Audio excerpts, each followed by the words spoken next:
Boa tarde. É um imenso prazer estar aqui.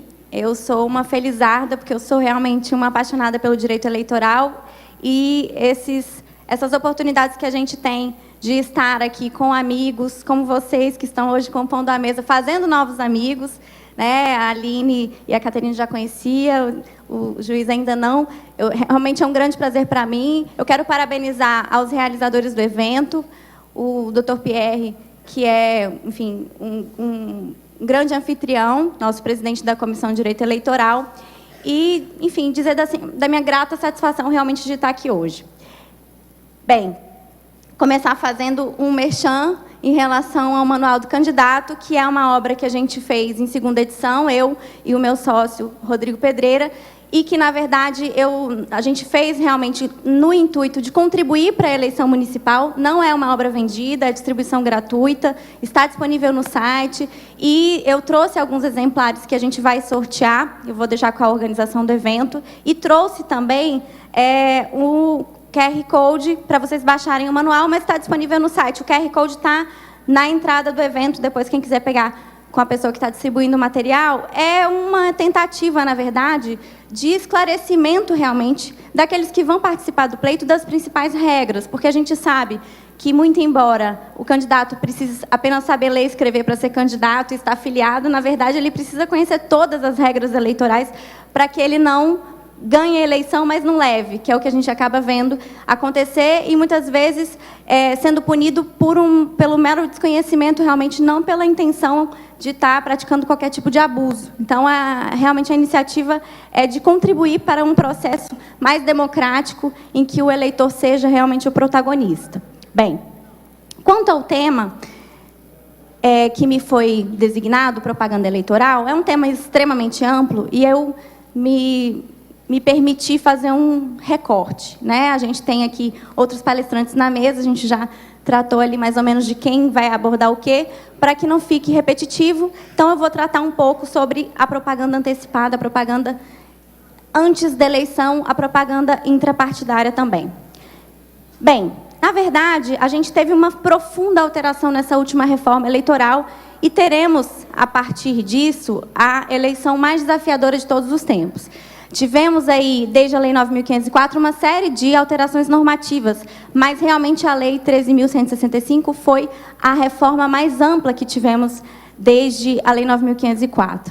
E, principalmente, em relação às permissões que nós temos da propaganda pré-eleição, pré-eleitoral, nesse momento dos atos da pré-campanha. Então, tanto que a própria legislação trouxe agora a figura do pré-candidato, que não era algo trazido na legislação, mas uma construção jurisprudencial que se colocava. No entanto, teremos a eleição mais desafiadora justamente porque houve uma mudança de paradigma muito grande, sem que o Poder Judiciário esteja acompanhando essa mudança legislativa, no sentido de realmente aceitar que realmente mudou. A lei mudou. E a lei mudou para justamente trazer aí inovações para se possibilitar um processo político pré-eleitoral mais amplo, a participação ampla, as pessoas terem conhecimento de quem está se colocando, enfim. E isso não está sendo tratado da forma devida. Bem, para tratar desse tema, eu vou fazer primeiro um introito em relação a como é que o tribunal entendia a propaganda na pré-campanha. Inicialmente, a gente tinha apenas a previsão do artigo 36, no sentido de que, a partir daquela determinada data, se podia fazer a propaganda eleitoral. Então, a partir do dia 6 de julho, se começava a propaganda eleitoral. Então, toda a construção em relação a essa propaganda antecipada, ela se deu a partir da jurisprudência. Por quê? Claro que, num processo de convencimento do eleitor, algumas pessoas saíam na frente e tentavam ali se fazer conhecidas e, a depender do que se fazia, a Justiça Eleitoral entendia que aquilo poderia configurar uma propaganda antecipada. E aí, qual foi o conceito que se colocou para uma propaganda antecipada? Primeiro, tem um julgamento muito paradigmático do ministro Alckmin, que coloca que o ato de propaganda eleitoral é aquele que leva ao conhecimento geral, ainda que de forma dissimulada, a candidatura, mesmo que apenas postulada, ação política que se pretende desenvolver ou razões que induzam a concluir que o beneficiário é o mais apto no exercício da função pública. E aí você vai criando, a partir dessa construção jurisprudencial, o que seria propaganda antecipada, e sempre muito no exame do caso concreto. E, na verdade, a gente tinha uma permissividade muito maior, no sentido de que o ato de promoção pessoal, pura e simplesmente, não configurava propaganda antecipada. Então, aquelas mensagens de felicitação, né, isso estou falando num contexto anterior, de eleição de 98, 2000, 2002, enfim, no início, né, ali da vigência da 9.504, o que se tinha era que essas mensagens de promoção pessoal, de felicitação, de parabéns para a cidade, enfim, que aquela pessoa colocava, ou, de repente, um adesivo, mas que não fizesse menção a número, ao cargo, mas apenas ao nome, isso não se configurava, naquele momento, propaganda antecipada. A Justiça Eleitoral entendia aquilo como um ato de mera promoção pessoal, que não tinha nenhum tipo de sanção, enfim, nenhum tipo de controle por parte da Justiça Eleitoral. No entanto, a gente foi tendo uma evolução dessa jurisprudência, para que não só essa colocação da ação política que se pretende desenvolver, ou das razões que ele seja o candidato mais apto, mas também, por exemplo, as exaltações das qualidades do candidato. Então, por exemplo, no caso dos informativos dos parlamentares, né? A gente tem lá, os parlamentares têm a possibilidade de fazer seus informativos, e a jurisprudência sempre foi muito tranquila no sentido de que eles podem continuar fazendo, né? Seja no período pré-campanha, seja durante a campanha. No entanto, havia esse controle no sentido, olha, pode fazer, mas não pode haver ali algum tipo de exaltação das qualidades pessoais ou dos feitos, né, daquele pré-candidato. Também a comparação, a Justiça Eleitoral passou a entender que a comparação entre a atuação do governo com governos anteriores também configuraria propaganda antecipada. Isso muito no contexto da propaganda partidária, porque também a propaganda partidária pode configurar propaganda antecipada. Da mesma forma, a crítica sobre a atuação de filiados e do governo. Então, a gente teve uma evolução, a Justiça Eleitoral foi ampliando esse conceito de propaganda antecipada, um conceito que não era previsto na lei, na verdade, né, a gente sabia só que a propaganda era prevista a partir de uma determinada data, então essa propaganda extemporânea, essa propaganda feita antes desse momento, foi sendo construída a partir de um conceito jurisprudencial. Na eleição de 2008, a gente teve condenações de grandes veículos de comunicação por conta de entrevistas que foram feitas, não sei se vocês vão se lembrar, mas principalmente no contexto da eleição de São Paulo. Eu me lembro muito de um caso muito emblemático da então candidata a prefeita Marta Suplicy, que tinha dado uma entrevista, salvo engano, para a Folha de São Paulo, em que ela dizia que pretendia ser candidata. E aí, a partir daí, surgiu uma série de condenações de veículos de comunicação, porque não se podia dizer que se pretendia ser candidato, porque aquilo configuraria propaganda antecipada. E, enfim, inúmeras condenações com sanções para veículos de comunicação. E aí, com isso, houve uma resposta legislativa, porque, na verdade, a gente está sempre, né, nessa questão. A lei vem e o judiciário interpreta de uma forma, e o Poder Legislativo tenta afastar a interpretação da Justiça Eleitoral a partir de uma nova lei. E é o que vem acontecendo com a propaganda antecipada. Exatamente por essa razão que a gente teve a Lei 2034, que trouxe o famigerado, famoso 36A, que foi justamente para afastar determinadas condutas de forma muito específica, para que não se tivesse a configuração da propaganda antecipada, para que não se tivesse, pelo menos em relação a essas condutas, já se ficasse muito claro que elas não configuravam propaganda antecipada, para não se ficar dependendo do alvedrio da interpretação que fosse dada pela Justiça Eleitoral. E aí ela trouxe, então, a questão da participação de filiados, de partidos políticos, em entrevistas, programas, encontros ou debates no rádio e na televisão, e em que se pudesse, então, se colocar a possibilidade da candidatura, né, no caso de, inclusive, fazendo exposição de plataformas e projetos políticos, desde que não houvesse pedido de voto e, claro, preservando o tratamento isonômico. Então, demonstrando justamente essa resposta ao que aconteceu na eleição de 2008. Incluiu-se também a realização de encontros, seminários, congressos em ambiente fechado, e sempre às expensas dos partidos políticos, também para tratar da organização dos processos eleitorais, planos do governo, alianças partidárias, enfim. A possibilidade da realização das prévias partidárias, e aí, no caso, definindo que a comunicação sobre as prévias seria sempre para os veículos intrapartidários, né, as comunicações sempre intrapartidária, e a divulgação dos atos parlamentares e debates legislativos, que era uma coisa que já era permitida também, mas reafirmando essa possibilidade, e aí, mais uma vez, fazendo a ressalva da impossibilidade de se pedir voto ou apoio eleitoral. Isso foi em 2009, né, a alteração que veio com a 12.034, que valeu já para a eleição de 2010. No entanto, a interpretação que vinha sendo dada era muito restritiva, no sentido de que, olha, se não está aqui previsto nesses incisos do 1 ao 4 aqui, vai configurar propaganda antecipada. E aí, com isso, vem, mais uma vez, o Legislativo tentando reverter essa interpretação jurisprudencial, e aí ele traz uma série de mudanças com a Lei 12.891, e isso em 2013. E essas alterações da Lei 12.891 não chegaram a ser aplicadas, porque essa lei foi em dezembro de 2013 e não tinha um ano, né, da data da eleição. Então, já tivemos aí muitas alterações na 12.891, com, por exemplo, a possibilidade da ampla cobertura dos meios de comunicação de todas essas hipóteses, a possibilidade de colocar, por exemplo, as manifestações e os posicionamentos políticos nas redes sociais, na internet, que era uma questão, né, a internet trouxe uma série também de mudanças e questionamentos sobre qual é a amplitude, né, até onde eu posso ir no âmbito da pré-campanha, e aí se trouxe, então, para o 36A essa possibilidade, e excluindo da parte de alguns desses incisos, aquela vedação de que não se poderia mencionar a pré-candidatura ou a possibilidade de uma candidatura. Então, tentando trazer um pouco aquele conceito, aquele brocardo famoso de que o que não está proibido está permitido, que é o que deveria ser, mas não é o que na verdade, pelo menos não é o que se vem aplicando na jurisprudência.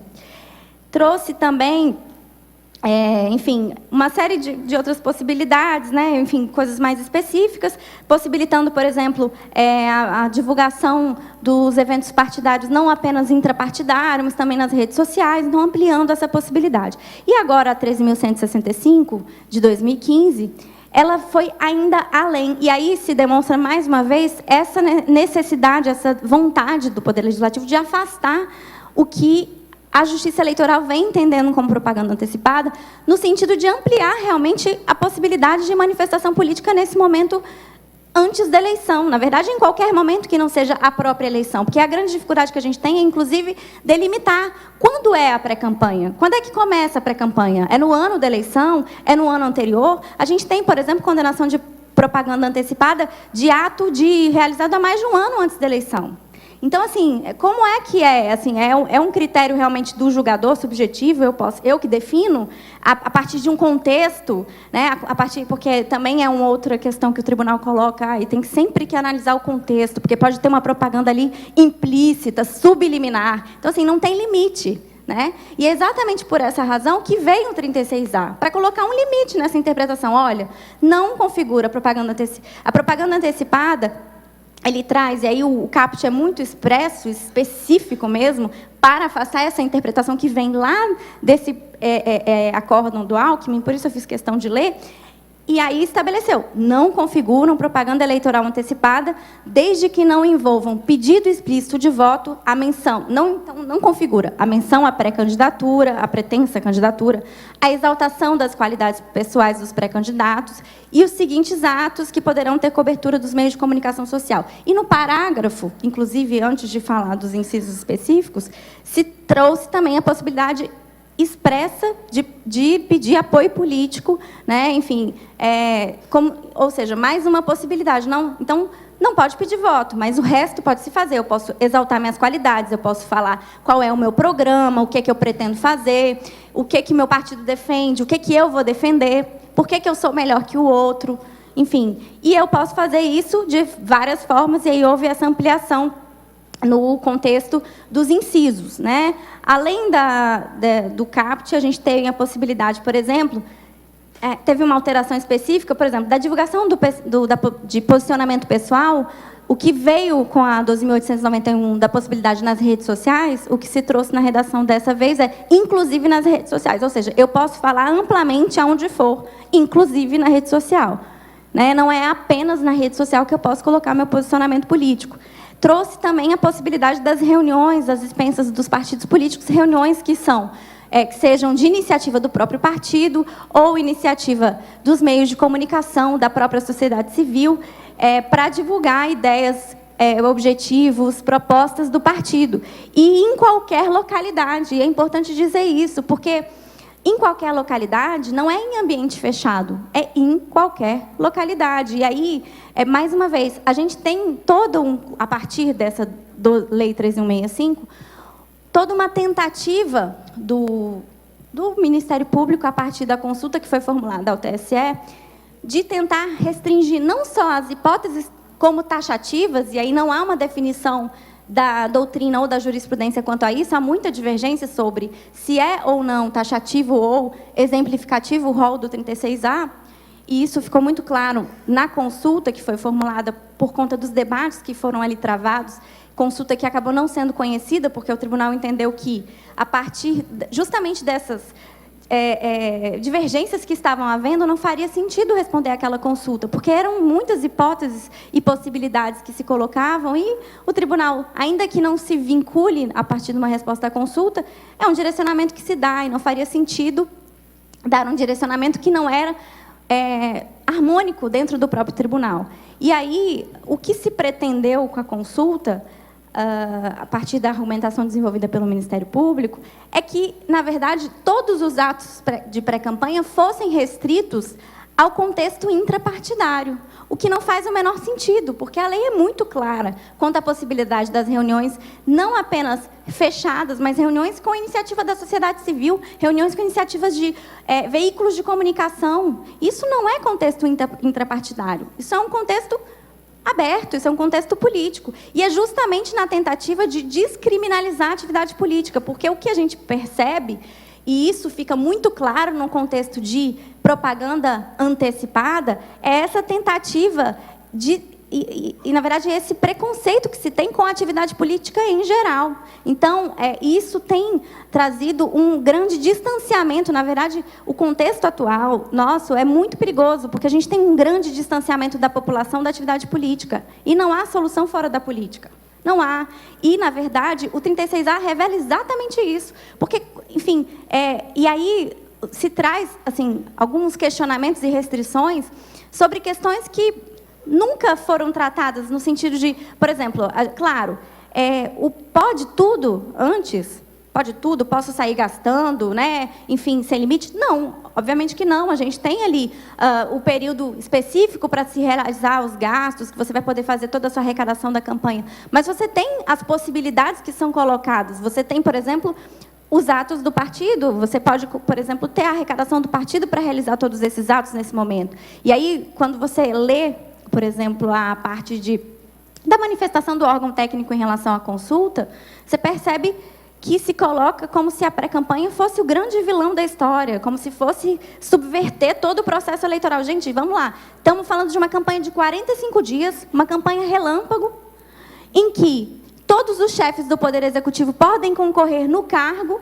que já tem ali todo um destaque que é totalmente natural do próprio exercício do seu mandato, porque ele tem um espaço na mídia que qualquer outra pessoa não terá, né? Porque ele está ali no seu exercício, qualquer programa que é lançado, enfim, nesses meses anteriores à eleição, qualquer ato do Executivo que é formulado, tem destaque, está todo mundo ali querendo saber o que o prefeito tem para dizer.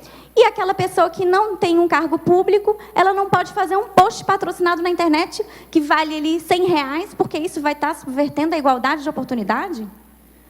Como é? Eu, que sou servidora pública, ocupo um cargo ali na Assembleia, eu tenho que me afastar 3 meses no meu mandato e o prefeito pode continuar no mandato até o final e o meu post de R$100 vai subverter a igualdade de oportunidade? É mesmo, é isso. E é isso que tem prevalecido. Assim, me assusta muito as decisões que vêm sendo proferidas no âmbito dessa eleição já municipal, em primeira instância, quanto à interpretação do artigo 36A, porque elas são absolutamente desconectadas do que está na lei. E desconectadas mesmo, porque a gente tem, por exemplo, algumas dessas decisões se baseiam na jurisprudência anterior. Ou seja, justamente na jurisprudência que a lei veio para afastar. Então, não posso fazer exaltação das qualidades pessoais, não posso falar do meu programa, do que eu quero fazer, não posso falar dos meus planos, sendo que a lei me permite.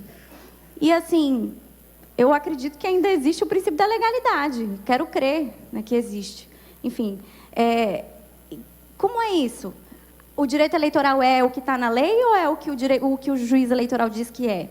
E aí a gente enfrenta esse cenário de total insegurança para todos, porque ninguém sabe o que vai valer para essas eleições. Nem eu sei, nem o TSE sabe, nem o juiz eleitoral sabe. Por quê? Porque é só lá no final, e aí o tribunal, o TSE só vai dizer isso quando já tiver passado a eleição, porque esses processos de propaganda antecipada chegarão ao tribunal muito tempo depois de passada a eleição, só serão julgados no ano que vem.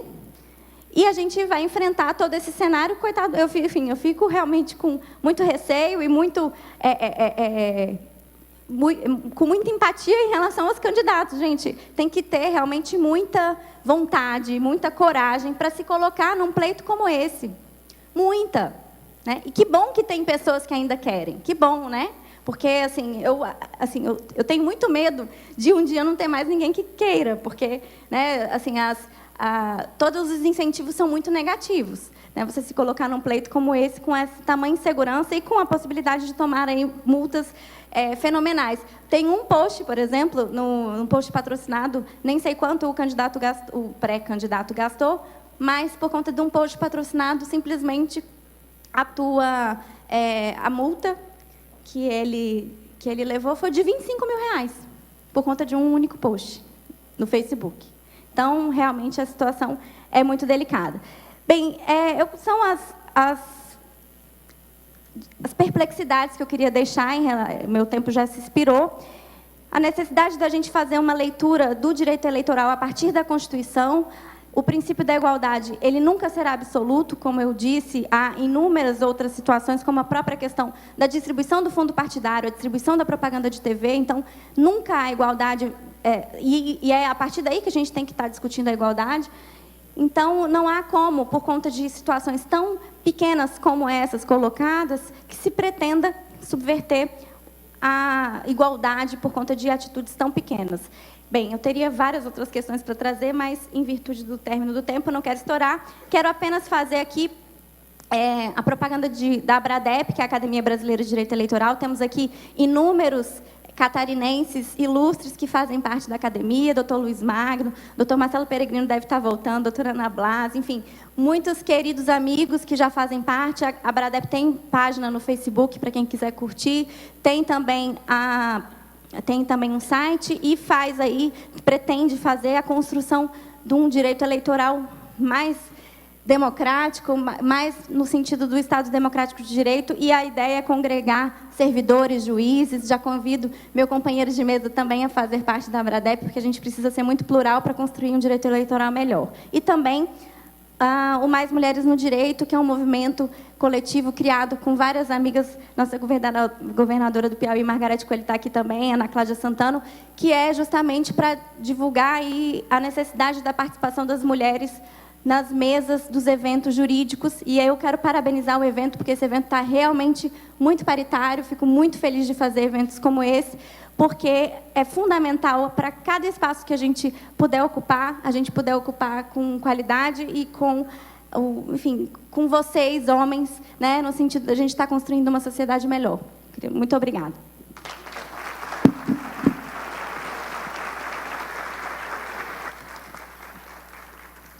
Muito obrigada, então, doutora Gabriela. Nós passamos a palavra agora para a doutora Caterine Schreiner. Então, muito boa tarde a todos. Fico muito satisfeita com essa plateia cheia aqui logo depois do almoço.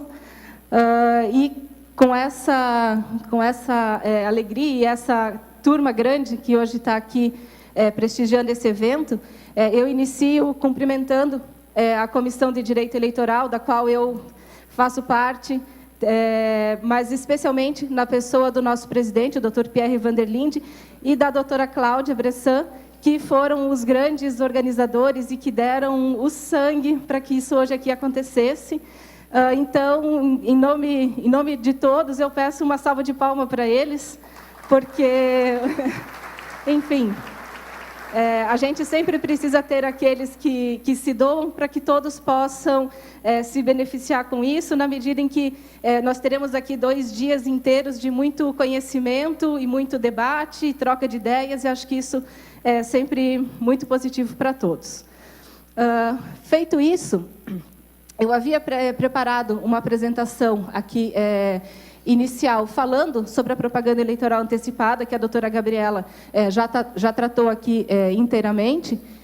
Então, eu vou só passar rapidamente alguns pontos específicos. A minha palestra ela vem mais de uma forma objetiva para trazer a todos apenas aqueles detalhes do que realmente mudou para essas eleições e que nós precisamos, como advogados ou como políticos que hoje estão aqui assistindo a palestra, ficar atentos e realmente nos preocuparmos apenas em permitir que os candidatos façam uma boa campanha, em assessorá-los da melhor forma possível, para que, no final da eleição, nós tenhamos respeitado que realmente o resultado das urnas seja um resultado legítimo, efetivamente à vontade do eleitor, sem qualquer influência considerada ilegal pela nossa legislação.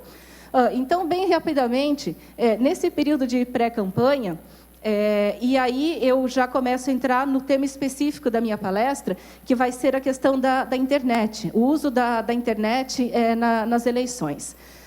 Então, com toda essa mudança eleitoral que nós tivemos esse ano, uma dos principais meios que nós vamos ter para fazer a campanha eleitoral é efetivamente o uso da internet. Tanto agora, nesse período de pré-campanha, quanto depois, no nosso período de campanha eleitoral, efetivamente. Nesse período de pré-campanha, os principais cuidados que nós precisamos ter na utilização da internet é realmente a prudência. E um deles é aquele cuidado específico de não se fazer o pedido antecipado de votos. Então, foi trazida muita liberdade para os pré-candidatos atuarem no período de pré-campanha, com esse cuidado específico de pedido de votos antecipado. Porque, efetivamente, apesar de todas essas mudanças e ser possível a prática de diversos atos, nós estamos, efetivamente, no período de pré-campanha, onde não existe eleição ainda, não existem candidatos definidos, pelo menos não formalmente, né? Então, essa é uma necessidade que nós precisamos ter. Bom, aí passamos por outras questões aqui da propaganda eleitoral antecipada, mas aí nós vamos àquilo que interessa realmente agora. Vamos lá. Que é o nosso período da propaganda eleitoral, com a realização da nossa propaganda na internet. Bom, para esse ano, a propaganda eleitoral ela está num prazo bastante reduzido, como todos já devem saber, se iniciando a partir do dia 16 de agosto, inclusive pela internet. E eu acredito que esse vai ser um dos primeiros meios de propaganda onde nós vamos verificar e localizar a propaganda eleitoral efetivamente sendo realizada, na medida em que toda a propaganda eleitoral na internet ela precisa ser realizada de forma gratuita. Então, dessa forma, não haverá a necessidade do candidato para ele usar o WhatsApp dele e mandar uma mensagem. pegar o Facebook dele para fazer uma postagem eleitoral, ele não precisará aguardar a abertura da conta bancária, porque não haverá nenhum gasto sendo realizado. Então, por conta dessa velocidade, dessa possibilidade da propaganda eleitoral na internet ser realizada de forma mais ágil, e também pelo fato dela chegar a um maior número de pessoas, ou pelo menos que o candidato consiga alcançar mais pessoas com um único ato, porque hoje nós não temos mais os grandes comícios, né? Nós temos reuniões pequenas, ou talvez dois comícios só numa campanha inteira. Então, na internet, com uma simples postagem, o candidato vai conseguir atingir um grande número de eleitores, de potenciais votantes a ele, de uma forma muito rápida e eficaz.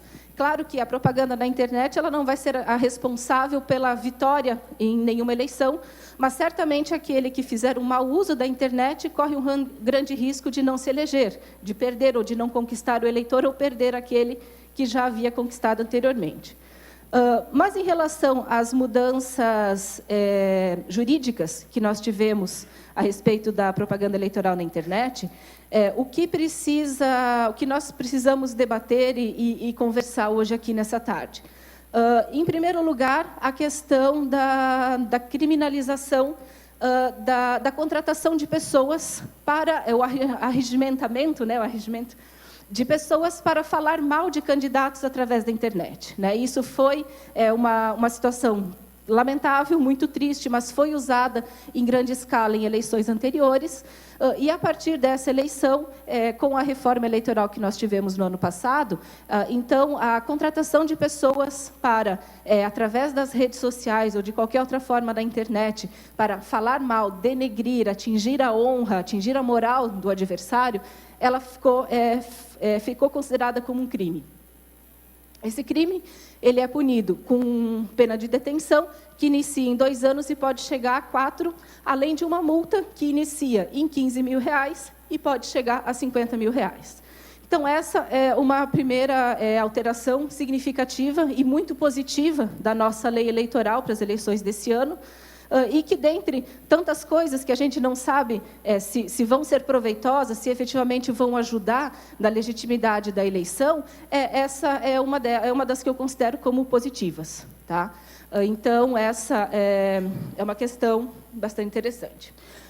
Outro cuidado que todos os advogados precisam ter ao instruir aos seus clientes ou os próprios candidatos que estejam hoje aqui ouvindo, é importante que fiquem atentos, diz respeito ao envio de mensagens através da internet com a utilização de meios de massa, compra de cadastros, ou empresas que vendam o serviço de envio em bloco de SMS ou de mensagens para WhatsApp, ou até mesmo certos aplicativos que estão sendo vendidos aos candidatos e são aplicativos que fica em dúvida se ele efetivamente vai constituir uma propaganda eleitoral gratuita ou, a partir dali, nós temos uma propaganda na internet através de um modo pago. Então, esse tipo de serviço, principalmente venda de cadastros, ou envio, em contratar uma empresa para fazer o envio de mensagens em massa, é importante que todos mantenham distância disso, na medida em que, efetivamente, a lei proíbe expressamente essa situação, pune com multas bastante rigorosas, que vão, enfim, atrapalhar toda a campanha, além de colocar o candidato e toda a campanha no risco de receber, posteriormente, uma impugnação por abuso de poder econômico, que pode ter uma consequência mais danosa ainda para a pessoa. O que mais? Anonimato na internet. Também existe norma específica na nossa lei eleitoral proibindo a existência de anonimato, perfis falsos, o perfil fake. Então, existe essa proibição se efetivamente vocês desejarem utilizar a propaganda eleitoral através da internet, o façam com perfis verdadeiros, chamem os seus apoiadores para montar uma rede de pessoas para divulgar as propostas do candidato, ou, quando for para rebater alguma crítica do adversário, utilizar perfis verdadeiros. A lei ela proíbe essa situação, ela inicia com uma multa de R$5 até R$30.000, E esperamos, e a Justiça Eleitoral, pelo menos, tem divulgado, que ela está efetivamente preparada para combater esse tipo de situação. Na medida em que se descubra quem é o autor dessa mensagem, que ficou muito mais simples de ser efetivamente localizado desde a última campanha, em 2014, pela localização do IP, que, em consequência, se descobre o endereço onde foi, e aí consegue-se descobrir o computador onde aquilo está alojado. E os prazos processuais na Justiça Eleitoral, eles também são bastante curtos. Os juízes estão efetivamente voltados aos trabalhos eleitorais, com preferência de atuação nos processos eleitorais, que não nos seus ordinários. Então, se acredita que a gente vai conseguir ter uma grande agilidade na descoberta dessas pessoas que utilizam os perfis falsos e coibir o uso, tirar isso do ar, enfim, tirar da internet, e a aplicação da punição para quem for responsável por isso. Que mais?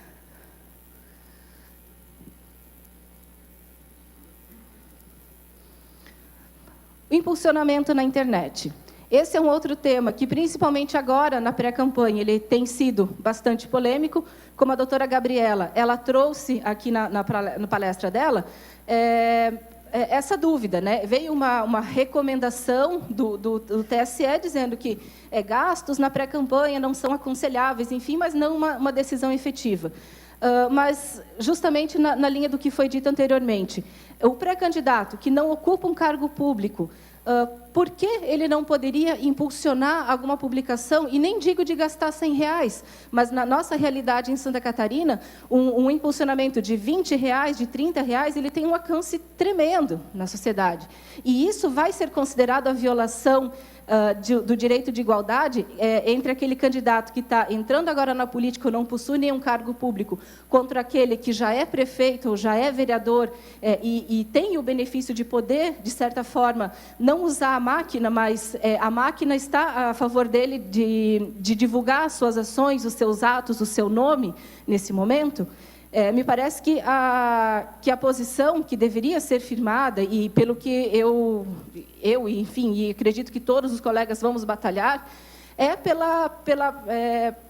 para que se fixe uma jurisprudência autorizando esse tipo de situação, ou que, pelo menos de uma forma comedida, moderada, os pré-candidatos possam efetivamente fazer atos de sua vida rotineira e, se quiserem impulsionar ou não essa publicação, fica a critério deles. Logicamente que não com abuso, não se vai botar R$1.000 numa única publicação, ou R$1.000 todo dia, enfim, mas com moderação. Eu acredito que esse seria uma forma mais eficaz de se garantir uma igualdade de oportunidades entre todos os pré-candidatos na disputa. Passando dessa situação para o período de campanha eleitoral, o que se tem em relação à internet é que, efetivamente, ela precisa ser gratuita. Então, essa dúvida que hoje se tem com relação à pré-campanha, ela não vai se manter no período efetivo da propaganda eleitoral, na medida em que toda propaganda eleitoral na internet continua precisando ser realizada de forma gratuita.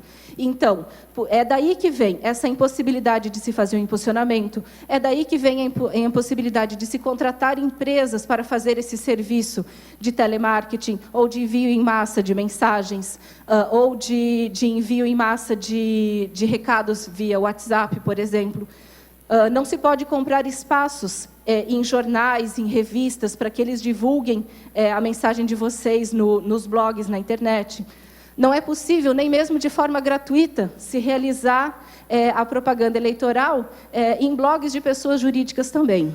Tá? Então, são todas situações que envolvem a propaganda eleitoral na internet e que se mostram importantes, de que todos fiquem atentos, analisem a lei, tomem suas conclusões, para que realmente se possa ser utilizada essa forma de propaganda de forma efetiva, vantajosa e respeitando o que a legislação traz. E são muitas as possibilidades, a criatividade dos candidatos e dos publicitários sempre é muito grande. Então, foi por isso que eu quis trazer a todos vocês, pelo menos algumas pequenas reflexões e ideias e e recados sobre a propaganda eleitoral na internet. Tá?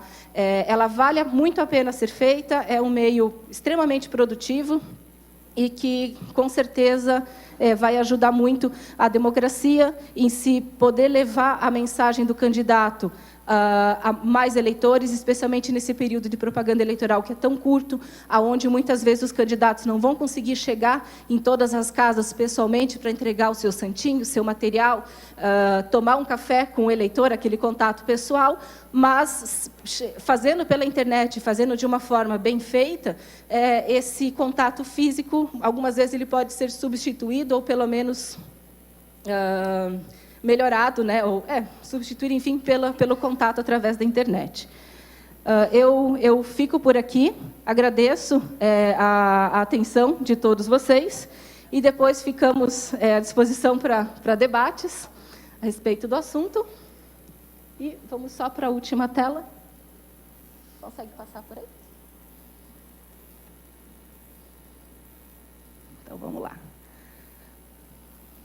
Mais uma?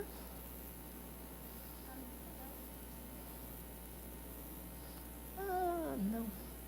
Não, passar para frente, por favor. Mais uma? Por favor, pode passar. Mais uma? Agora sim. Pronto. Desculpem pelo problema aqui da apresentação. Bom, eu, novamente, agradeço a atenção de todos.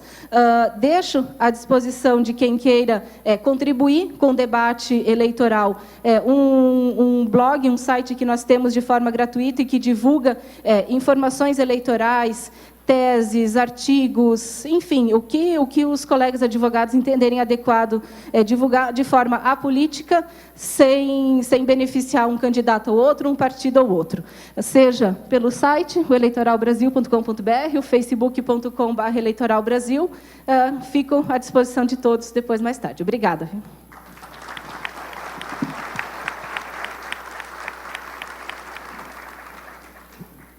Muito obrigada, doutora Caterine. Nós, então, passamos a palavra agora para o doutor Luiz Felipe Sigerschuk.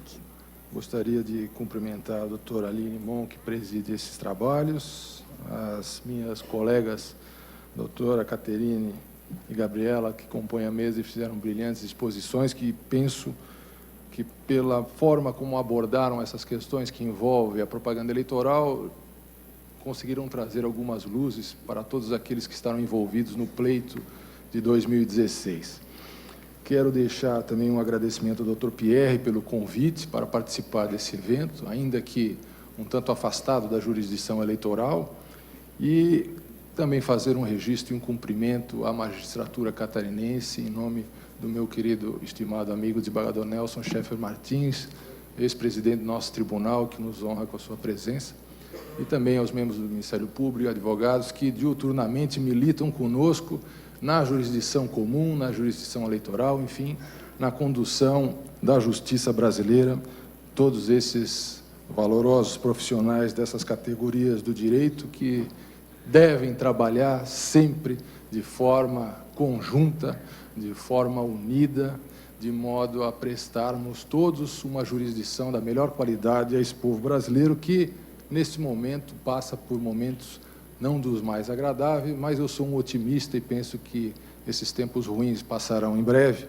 e deles tiraremos grandes lições para que no futuro tenhamos uma democracia sempre mais forte, sempre mais produtiva e que possa trazer a todos aquilo que nós esperamos, que é o bem comum, a felicidade, a alegria e principalmente a oportunidade, porque os resultados da nossa vida dependem das nossas ações, mas que todos tenhamos a oportunidade ou oportunidades de crescer. Cada um crescerá o tanto quanto trabalhar. E eu acho que esse ou essa deve ser a meta de qualquer nação que pretenda ser grande. Pois bem, eu não trouxe aqui, efetivamente, um material para fazer grandes discussões teóricas ou de interpretação do sistema normativo eleitoral, principalmente com relação à legislação eleitoral que será aplicada nas eleições de 2016. Eu fui convidado e até indaguei por que do meu convite para estar aqui com os senhores hoje, mas foi muito mais resultado do fato de termos presidido as eleições municipais de 2012 aqui na capital de Santa Catarina, especificamente com a responsabilidade de condução da propaganda eleitoral, fora rádio e televisão, mas de toda outra propaganda eleitoral que envolvia internet, publicidade, etc. e tal. E nós tivemos, naquela oportunidade, lá em 2002, com a legislação, então, vigente, algumas iniciativas que, de certa maneira, nos proporcionaram um período de propaganda eleitoral mais extenso, mas com um número de infrações eleitorais muito menor do que normalmente nós tínhamos até então na eleição municipal. Eu lembro que as eleições municipais elas têm uma característica muito interessante, justamente por conta do localismo, né, do bairrismo, daquela situação de proximidade entre os candidatos, né, onde as tensões e as rivalidades elas estão muito mais presentes do que nas eleições gerais. E isso provoca, como consequência, muitas vezes, condutas que acabam, né, na disputa, transbordando para o ilícito eleitoral. E isso não é bom nem para o candidato, nem para o partido ou coligação, e muito menos para a justiça eleitoral. Por quê? Porque a justiça eleitoral não tem o propósito de estabelecer uma perseguição a candidatos ou partidos. Ao contrário, a Justiça Eleitoral tem como função coordenar esse processo de forma tal que, ao seu final, a população, os cidadãos possam ter a representação segundo os votos que depositaram nas urnas, enfim, a escolha que efetivamente fizeram durante o período eleitoral. Pois bem, então, nós temos um grande problema, ou uma grande questão, que é justamente essa: a postura dos partidos ou candidatos, de um lado, e os limites estipulados pela legislação eleitoral para a propaganda eleitoral, de outro, especialmente no caso de 2006. Muito bem. Temos a legislação específica, que é a lei eleitoral e a resolução do TSE, e uma primeira observação que faço, e faço isso porque já tive a oportunidade de sentir essa situação, é a necessidade de leitura com cuidado de todos aqueles que participarão do pleito eleitoral da legislação eleitoral. É importante que não só aqueles que estão ligados ao direito, os advogados que coordenaram a campanha, magistrados, membros do Ministério Público, mas principalmente pré-candidatos, candidatos, procurem conhecer a legislação eleitoral, e a iniciativa da doutora Gabriela de fazer um manualzinho e tal. Isso é extremamente interessante, porque é, logicamente, uma legislação extensa, mas que procurem se informar sobre a legislação eleitoral para depois, lá na frente, não ser surpreendido com uma derrapada no curso e depois dizer, mas eu não sabia, né? Aliás, nós temos esse mau costume do eu não sabia, eu não sei, eu não vi, né? Essas coisas do eu não sei, eu não vi, eu não sabia, eu acho que nós já passamos dessa fase, né? Agora não tem mais como justificar determinadas condutas e dizer que não sabia que estava acontecendo. Com relação à justiça eleitoral, então, nós temos a premissa constitucional, e aí está na própria lei, e eu destaco, a propaganda exercida nos termos da legislação eleitoral, e isso é extremamente importante e vincula a justiça eleitoral, não pode ser objeto de multa nem cerceada sob a obrigação de exercício de poder de polícia ou legislação municipal. Ou seja, a responsabilidade do poder de polícia é da justiça eleitoral, mas há uma condicionante. O poder de polícia se restringe às providências necessárias para inibir as práticas ilegais. E aí, muito pertinente a preocupação, que foi aqui manifestada pela doutora Gabriela, da justiça eleitoral fazer ou efetuar interpretações que desbordem dos limites da legislação eleitoral. Muitas vezes, talvez, e fazendo um meia-culpa, quem sabe, não estou aqui a criticar a decisão de ninguém, mas, algumas vezes, construindo uma interpretação que seja, de alguma maneira, cerceadora da liberdade de exercício da propaganda eleitoral, que a lei diz que não deve ser cerceada, a não ser naquelas hipóteses que estão proibidas. Se não há proibição, temos um espaço para divulgação de ideias. E esse espaço de divulgação de ideias no âmbito da propaganda eleitoral, e é o que a legislação diz, ele deve ser preservado, porque não há condição de se exercer a democracia e se exercer uma escolha adequada se eu não tiver a informação adequada sobre o candidato em relação ao qual eu estou pretendendo ou tenho uma inclinação para votar. Então, um primeiro ajuste, ou primeiro destaque que faço é justamente essa questão do jogo da democracia e o papel da justiça eleitoral, do juiz eleitoral, neste processo. Conduzir, controlar, preservar e perseverar na igualdade de condições, mas permitindo que se utilizem das ferramentas hoje da internet, temos a propaganda escrita, temos a propaganda na televisão, nas outras mídias e principalmente na internet, hoje, mais do que tivemos na eleição de 2012, para que se possa efetivamente avançar no conhecimento de cada um dos candidatos. Muito bem, e aí, ainda em complemento a isso, trago a questão da norma e dos seus significados. Por quê? E esse é o grande desafio da justiça eleitoral. As palavras devem ter seus significados devidamente interpretados para que nós tenhamos a condição de chegar num valor que possa ser compreendido pelas duas partes que estão neste diálogo, no caso da justiça eleitoral.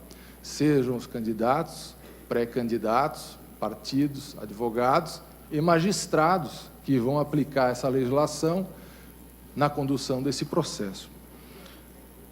Muito pertinente o que disse a doutora Gabriela também, e eu trouxe aqui em relação a isso duas situações de interpretação esse período de pré-campanha, do pré-candidato, onde eu pincei 2 artigos do consultor jurídico, recentes, agora de junho.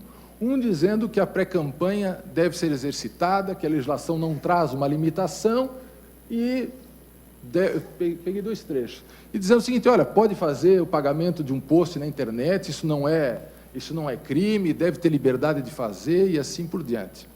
Em cima do mesmo texto, do mesmo artigo. E uma segunda interpretação, do dia 1º de julho do mesmo mês, praticamente, dizendo o seguinte, olha, não pode não, pré-campanha não pode fazer nada. Se usar um tostão, justiça eleitoral, multa, enfim. Vejam, o mesmo dispositivo interpretado de forma diametralmente oposta por juristas, até omiti nomes, por pessoas que se debruçaram sobre a lei eleitoral, ou seja, buscaram significados daquelas palavras que estão na lei eleitoral para trazer dali uma interpretação e uma forma de aplicar essa legislação eleitoral. Pois bem, esse é um grande desafio que a justiça tem, justamente para buscar a condução adequada, sem cercear, como diz a lei, a possibilidade da propaganda eleitoral, que é o nosso grande desafio. Muito bem. E aí eu vou avançar aqui para chegar exatamente no ponto que me propus a trazer para os senhores como uma contribuição para essa campanha de 2016. Em 2012, então, eu presidia essa 13ª zona eleitoral e nós tínhamos essa preocupação de ser uma eleição municipal muito disputada, como efetivamente foi, em 2 turnos, com bons candidatos e com antecedentes de propaganda eleitoral, com uma série de problemas, etc. Então, o que nós vamos fazer de diferente nessa eleição eleitoral para, de certa maneira, prestigiar os candidatos e as suas plataformas sem prejudicar ou minimizar ao máximo os problemas que normalmente ocorrem na justiça eleitoral. Nós procuramos adotar um modelo de fiscalização o mais transparente e participativo possível em relação aos candidatos. Então, o que nós fizemos?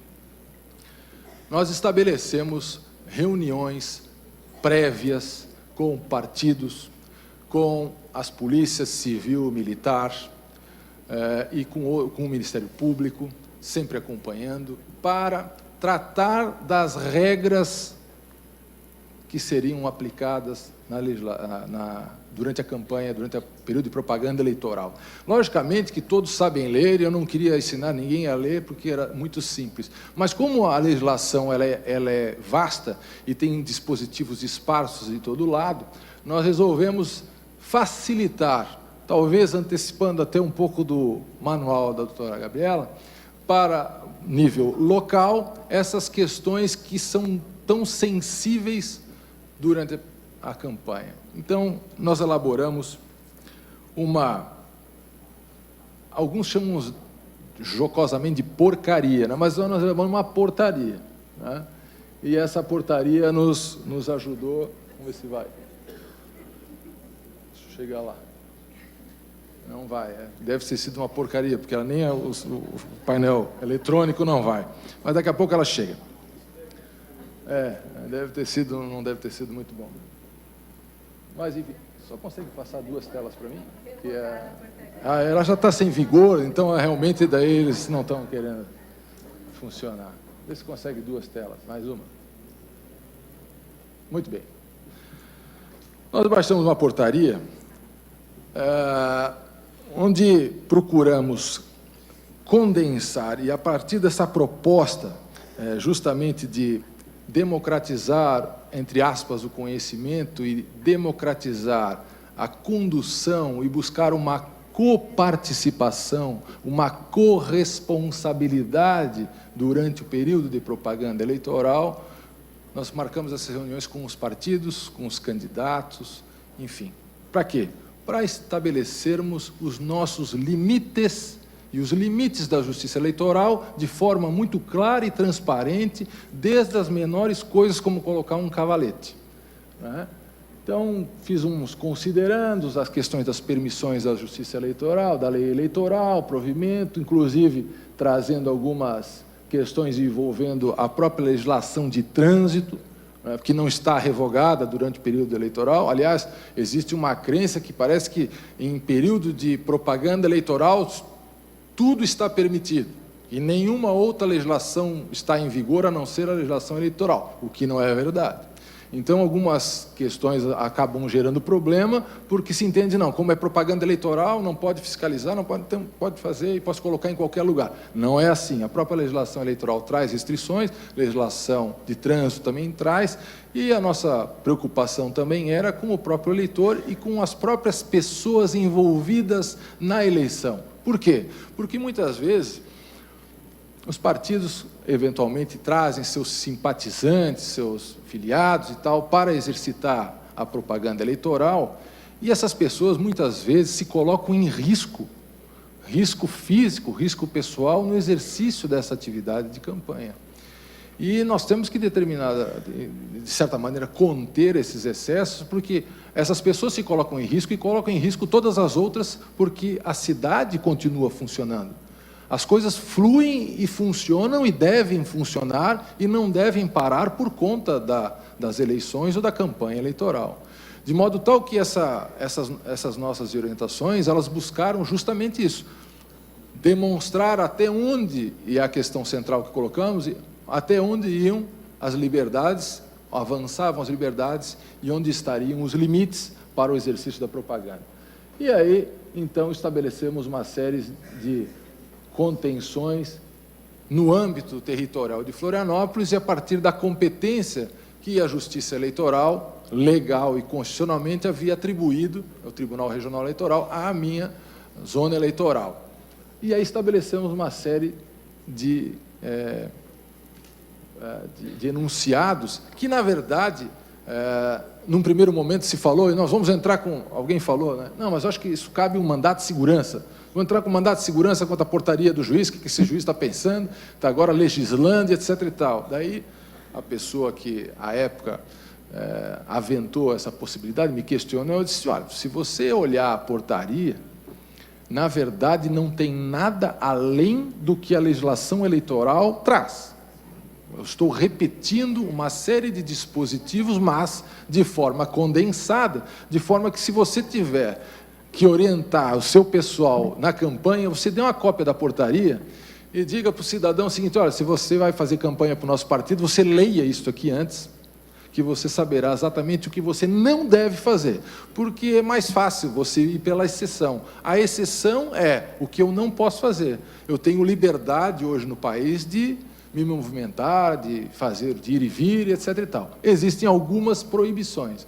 Dentre elas estão essas da legislação eleitoral. Então, eu as condensei de modo tal que ficasse mais fácil, inclusive, para se orientar o pessoal durante a campanha eleitoral. Porque muitas vezes acontece do coordenador da campanha ter uma conduta extremamente respeitosa à legislação eleitoral, mas na hora de transmitir isso para os seus filiados e o pessoal, até chegar no pessoal lá do fundo, né, metade da história já modificou.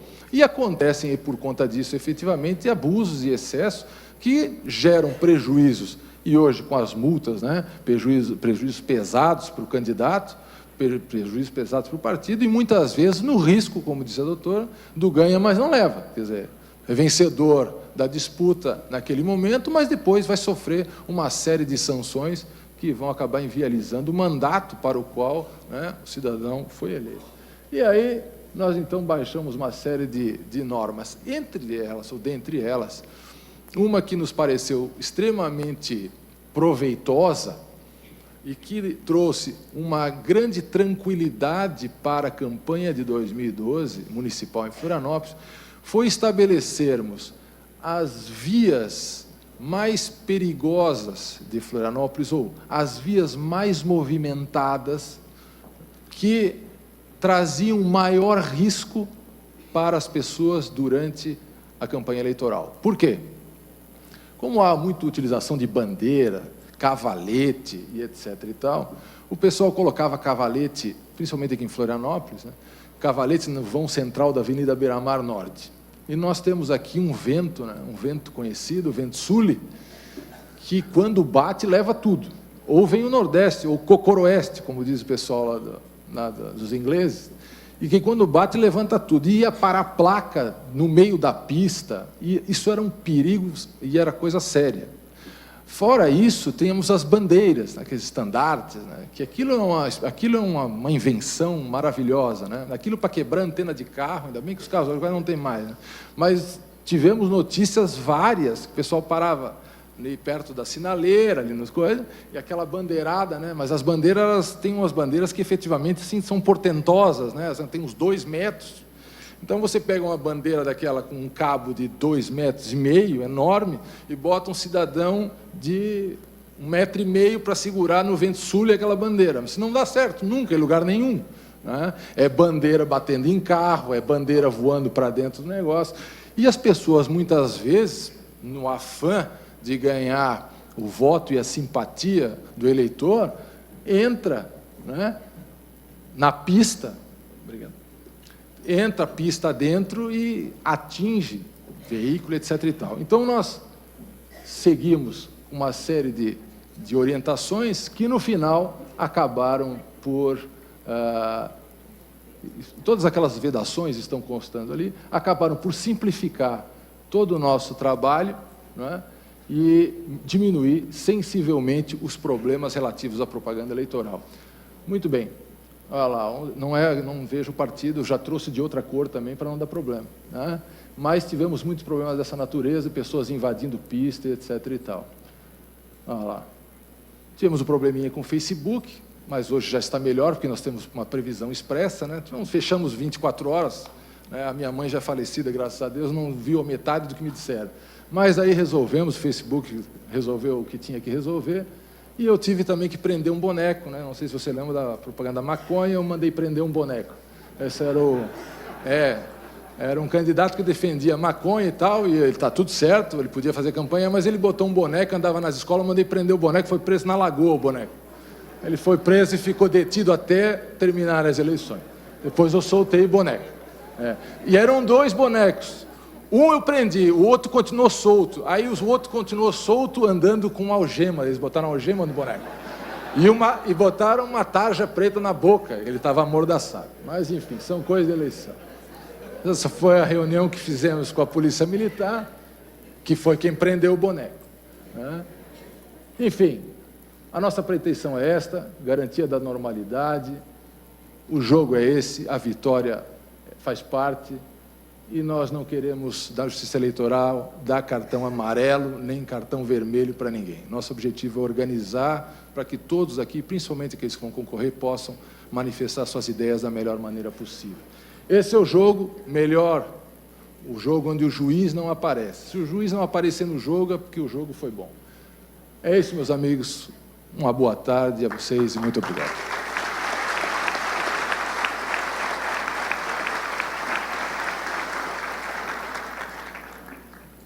Muito obrigada, doutor Luiz Felipe. Bom, a doutora Gabriela que pediu um tempinho que a doutora Caterine não utilizou, então eu vou passar bem rápido a palavra, doutora Gabriela, para fazer a sua conclusão. Muito rapidamente, que eu não quero atrasar mais o evento.